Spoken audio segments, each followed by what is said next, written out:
नमस्कार दोस्तों, stories voice में आपका स्वागत है। आज का प्रसंग है, आखिर क्यों पड़ते हैं श्री जगन्नाथ भगवान प्रत्येक वर्ष बीमार। उड़ीसा प्रांत में जगन्नाथपुरी में एक भक्त रहते थे, श्री माधव दास जी। अकेले रहते थे, कोई संसार से इनका लेना देना नहीं। अकेले बैठे बैठे भजन किया करते थे। नित्य प्रति श्री जगन्नाथ प्रभु का दर्शन करते थे और उन्हीं को अपना सखा मानते थे। प्रभु के साथ खेलते थे। प्रभु इनके साथ अनेक लीलाएं किया करते थे। प्रभु इनको चोरी करना भी सिखाते थे। भक्त माधव दास जी अपनी मस्ती में मग्न रहते थे। एक बार माधव दास जी को अतिसार उल्टी दस्त का रोग हो गया। वह इतने दुर्बल हो गए कि उठ बैठ नहीं सकते थे, पर जब तक इनसे बना ये अपना कार्य स्वयं करते थे और सेवा किसी से लेते भी नहीं थे। कोई कहे महाराज जी हम कर दें, आपकी सेवा तो कहते नहीं, मेरे तो एक जगन्नाथ ही हैं, वह मेरी रक्षा करेंगे। ऐसी दशा में जब उनका रोग बढ़ गया तो वे उठने बैठने में भी असमर्थ हो गए। तब श्री जगन्नाथ जी स्वयं सेवक बनकर उनके घर पहुंचे और माधव दास जी को कहा कि हम आपकी सेवा कर दें। भक्तों के लिए आपने क्या क्या नहीं किया, क्योंकि उनका इतना रोग बढ़ गया था कि उन्हें पता भी नहीं चलता था कि कब मल मूत्र त्याग देते थे। वस्त्र गंदे हो जाते थे।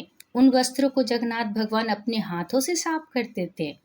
उनके पूरे शरीर को साफ करते थे, उनको स्वच्छ करते थे। कोई अपना भी इतना सेवा नहीं कर सके जितनी जगन्नाथ भगवान ने भक्त माधव दास जी की करी है।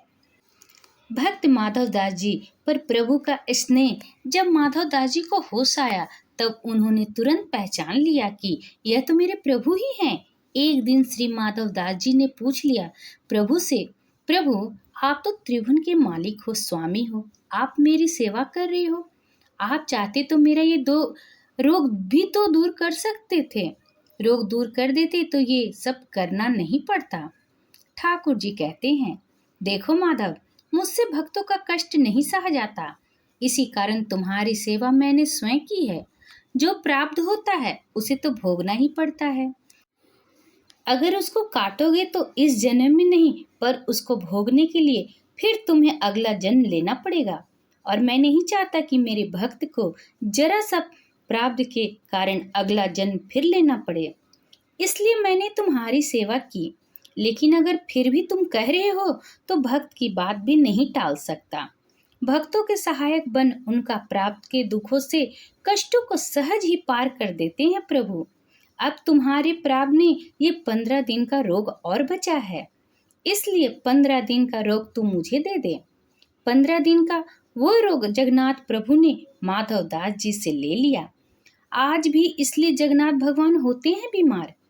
वे तो बात हो गई तब की बात, पर भक्त वत्सलता देखो, आज भी वर्ष में एक बार जगन्नाथ भगवान को स्नान कराया जाता है, जिसे स्नान यात्रा कहते हैं।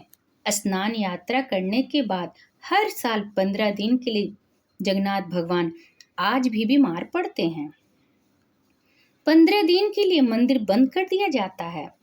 कभी भी जगन्नाथ भगवान की रसोई बंद नहीं होती है, पर इन 15 दिन के लिए उनकी रसोई बंद कर दी जाती है। भगवान को 56 भोग नहीं खिलाया जाता। बीमार हो तो परहेज तो रखना ही पड़ेगा। प्रभु के प्रति अटूट प्रेम और विश्वास का इससे बेहतरीन उदाहरण कहाँ मिलेगा कि भक्त अपने प्रभु को बीमार मानकर एक नन्हे शिशु की भांति उनकी सेवा करते हैं।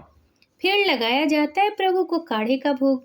15 दिन जगन्नाथ भगवान को काढ़े का भोग लगता है।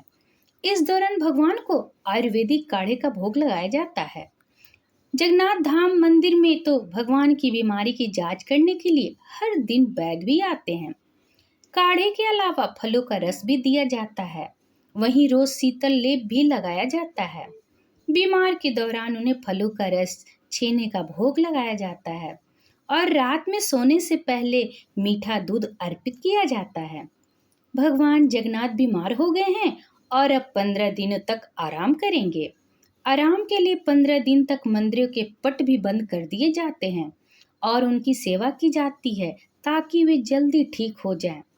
जिस दिन वे पूरी तरह से ठीक होते हैं उस दिन जगन्नाथ यात्रा निकलती है, जिसके दर्शन ही तो असंख्य भक्त उमड़ते हैं।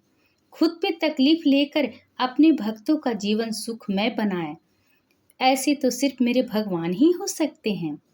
प्रभु की कृपा अपरंपार है। हे राधे राधे। अगर यह प्रसंग आपको अच्छा लगा हो तो कमेंट जरूर करें और मेरे चैनल पे नए हैं तो सब्सक्राइब जरूर कर दें। धन्यवाद।